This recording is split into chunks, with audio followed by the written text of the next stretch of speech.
My stepdad forced me to share a room with my step-siblings on a vacation I paid for, so I decided to do this instead. I-28F had been looking forward to this vacation for months. After a year of grueling overtime and pinching pennies, I'd finally saved enough to treat my mom, stepdad, and 2 step-siblings to a week at a beachside resort. It was meant to be a gesture of goodwill, a way to bond with my new family members. Instead, it turned into a nightmare that left me questioning everything about our relationship. The trouble started as soon as we arrived at the resort. I'd booked a spacious 3-bedroom suite, envisioning a room for my parents, one for my step-siblings, and one for myself. It seemed like a perfectly reasonable arrangement, but as we were unpacking, my stepdad pulled me aside, his expression stern. "Listen," he said, lowering his voice. "I think it would be best if you shared a room with Sarah and Tommy. Your mother and I need our privacy, and it'll be a good bonding experience for you 3. I blinked, sure I had misheard. "But I paid for this trip," I stammered. "And I'm an adult. It doesn't seem appropriate for me to bunk with teenagers." His face hardened. "This is a family vacation," he said, emphasizing the word family in a way that made me feel like an outsider. "We need to act like a family. That means making sacrifices." I looked to my mom for support, but she averted her eyes, clearly unwilling to challenge her husband. My step-siblings, overhearing the conversation, looked as uncomfortable as I felt. Feeling cornered and not wanting to start a fight on the first day of our trip, I reluctantly agreed. But as I lugged my suitcase into the kids' room, resentment simmered in my chest. This wasn't what I had envisioned when I planned this vacation.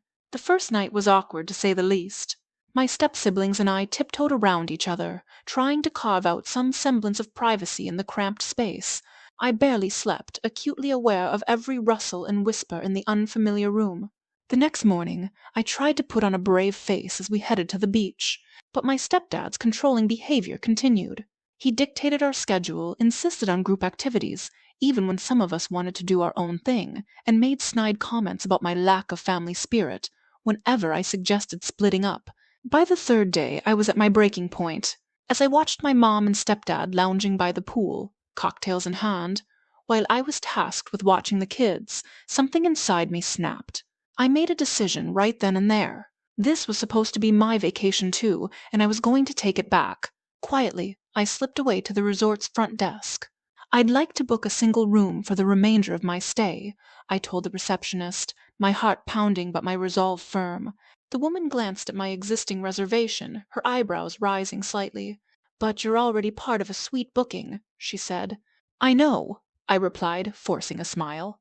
"There's been a change of plans. I'd like my own room, please, and I'd appreciate your discretion in this matter."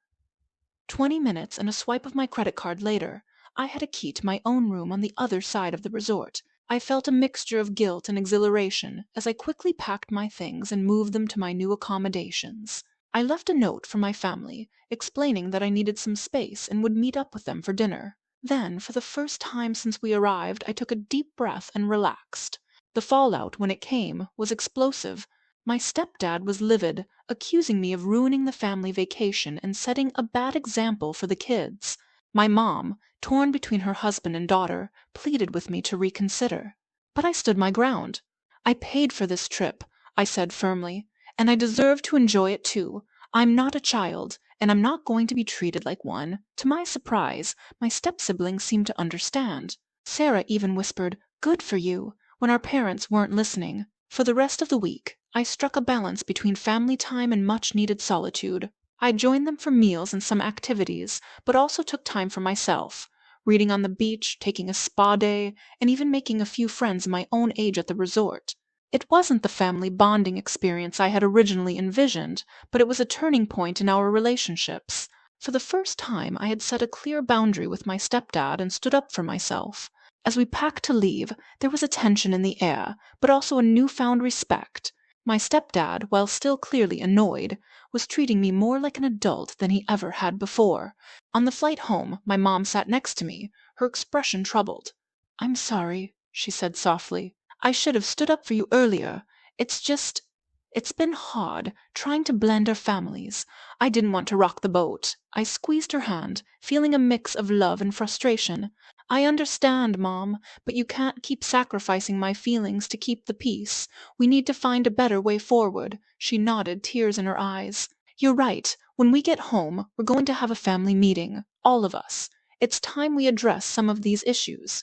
True to her word, a few days after we returned, my mom called a family meeting. We gathered in the living room, the tension palpable as we faced each other. My stepdad started off defensive, but as we each took turns expressing our feelings, something shifted.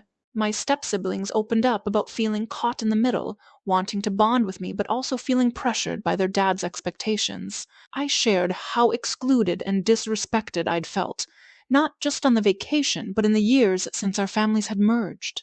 It was hard, laying all my hurt and resentment bare, but it was also cathartic. To my surprise, my stepdad listened, really listened, and when it was his turn to speak, he did something I never expected. He apologized. I've been so focused on creating the perfect blended family, he admitted, that I forgot to consider everyone's individual needs, especially yours, he said, looking at me. You're not a child, and I shouldn't have treated you like one. I'm sorry. It wasn't an instant fix. Years of tension and misunderstanding couldn't be resolved in one conversation. But it was a start. In the weeks that followed, we all made efforts to change our dynamics. My stepdad made a point of treating me like an adult, asking for my input on family decisions rather than just expecting me to go along with his plans. My mom started standing up for herself, and for me more, no longer playing the peacekeeper at the expense of her own feelings. And my step-siblings? We actually started to develop a real relationship. Without the pressure to forcibly bond, we found common ground naturally. Movie nights, inside jokes, even the occasional heart-to-heart talk. It wasn't always smooth sailing. Old habits die hard, and there were times when we all fell back into our old patterns. But now we had the tools and the willingness to address issues head-on rather than letting resentment fester. About 6 months after the fateful vacation, my stepdad approached me with an olive branch. I've been thinking, he said, uncharacteristically hesitant. Your mother and I are planning a weekend getaway for our anniversary. We were hoping you might be willing to stay with Sarah and Tommy, not because we're forcing you, he added quickly, but because we trust you, and they look up to you more than you know. I was touched by the gesture and the acknowledgement of my adult status. I'd be happy to, I said, and I meant it. That weekend was a turning point. Without our parents around, my step-siblings and I found a new level of comfort with each other. We stayed up late watching movies, had deep conversations about life and family, and even worked together to surprise our parents with a clean house and home-cooked meal when they returned. As months turned into years, our blended family found its rhythm. It wasn't perfect, no family is, but it was real and honest. We celebrated victories together, supported each other through hardships, and most importantly, learned to communicate openly and respect each other's boundaries. Looking back, I realized that disastrous vacation was actually a blessing in disguise. It forced us to confront the issues that had been simmering beneath the surface for years. By standing up for myself, I hadn't just changed my own situation, I had catalyzed a change for our entire family.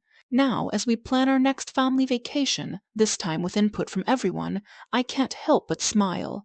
We've come so far from that tense week at the beach resort. This time we're renting a large beach house with plenty of room for everyone to have their space while still coming together as a family. My stepdad, in a moment that would have been unthinkable a few years ago, even joked about me having the master bedroom since I'm the responsible adult of the bunch. As I pack my bags, I feel a sense of excitement rather than dread. I'm looking forward to making new memories with my family, a word that now feels warm and inclusive rather than forced and uncomfortable. The journey hasn't been easy, and there are still moments when old insecurities and tensions flare up, but we've learned to face them together with honesty and respect.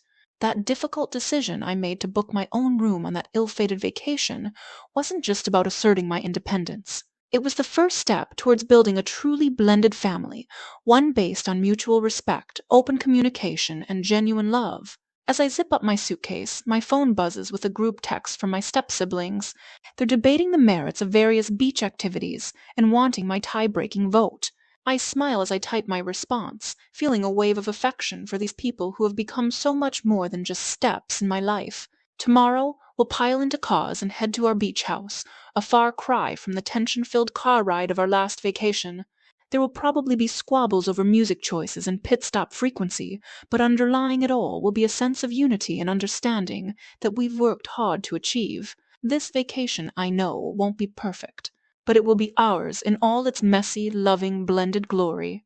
And that's worth more than any 5-star resort could ever offer.